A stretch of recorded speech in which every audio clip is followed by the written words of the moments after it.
Bienvenue dans cette nouvelle vidéo où, comme le titre l'indique, on va casser des mythes, déconstruire des idées reçues et surtout, rigoler un bon coup.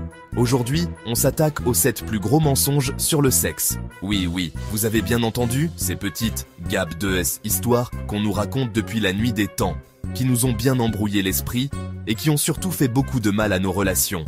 Alors, préparez-vous à être choqués, surpris et pourquoi pas, un peu gênés.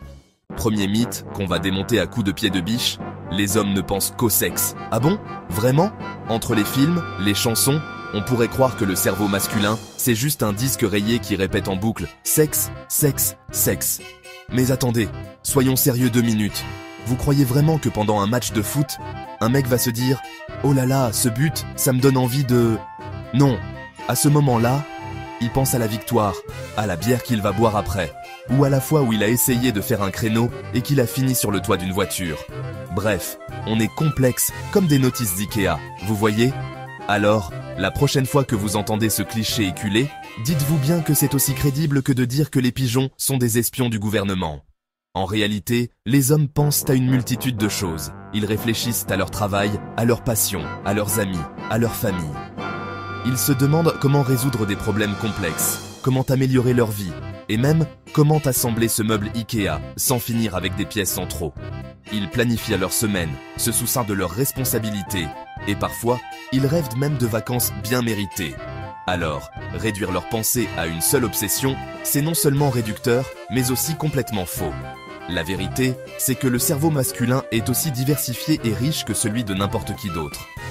Alors, la prochaine fois que vous entendez ce mythe, rappelez-vous qu'il est aussi absurde que de croire que les pigeons sont des espions du gouvernement.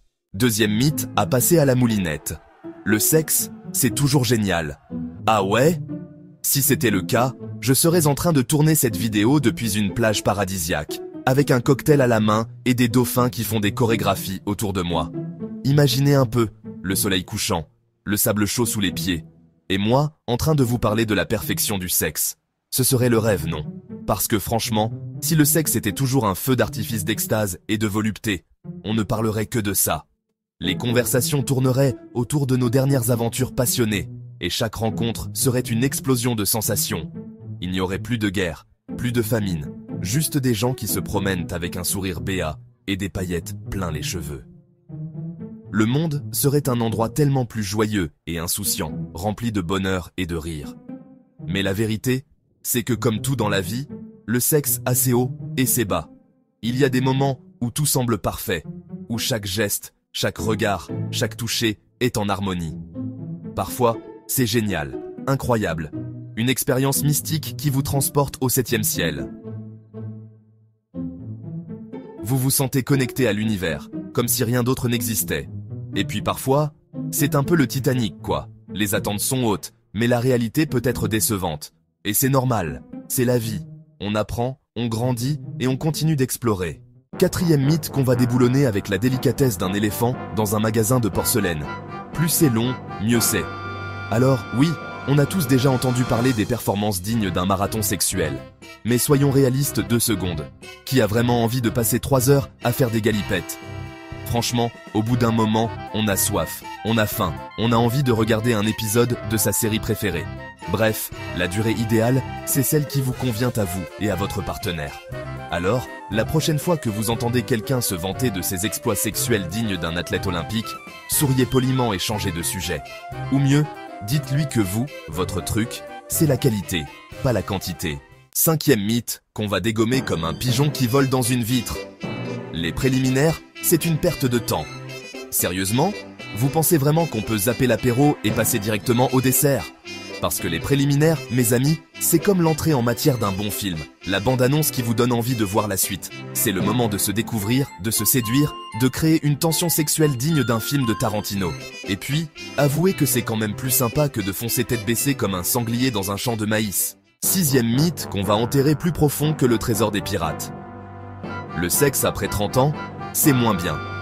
Franchement, qui a dit ça? Un adolescent boutonneux qui n'a jamais passé la 2e base.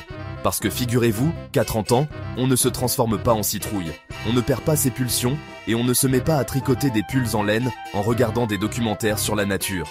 Au contraire, à 30 ans, on est au top. On a plus confiance en soi, On sait ce qu'on aime et on a, normalement, arrêté de collectionner les posters de boys band. Alors, oubliez ce mythe ridicule.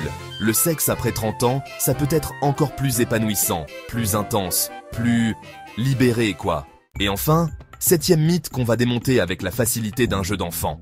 Le sexe est toujours parfait à chaque fois. On entend souvent dire que chaque rencontre intime devrait être comme dans les films, sans accroc, sans hésitation et toujours passionné. Ah bon ? Alors expliquez-moi pourquoi on a tous des anecdotes gênantes, des fous rires incontrôlables et des moments « Oh là là, mais qu'est-ce qu'on fait ?» à raconter. Ces moments de maladresse et d'imprévu sont ce qui rend chaque expérience unique et mémorable. Parce que le sexe, mes amis, c'est comme la vie, c'est imprévisible, chaotique et parfois, ça dérape complètement. On peut planifier autant qu'on veut, mais il y aura toujours des surprises, des moments où rien ne se passe comme prévu. Il y a des moments de grâce, bien sûr, mais aussi des moments de solitude, des moments de doute et des moments où on se demande ce qu'on est en train de faire de sa vie. Ces instants de réflexion nous rappellent que nous sommes humains, avec nos forces et nos faiblesses. Mais c'est ça qui est beau, non ? C'est dans l'imperfection, dans le rire, dans la complicité qu'on crée quelque chose de vrai, de sincère, de humain, quoi. C'est dans ces moments imparfaits que nous trouvons la véritable connexion, celle qui nous fait sentir vivants et authentiques. Alors, célébrons ces imperfections, car elles sont le reflet de notre humanité. Voilà, vous avez maintenant la vérité sur ces mythes qui ont bercé votre imagination. Dites-moi en commentaire lequel de ces mensonges vous avez cru toute votre vie. Et surtout, n'oubliez pas de vous abonner pour plus de vérités qui dérangent. Si cette vidéo vous a fait rire ou réfléchir, lâchez un like et partagez à vos amis. On va leur ouvrir les yeux.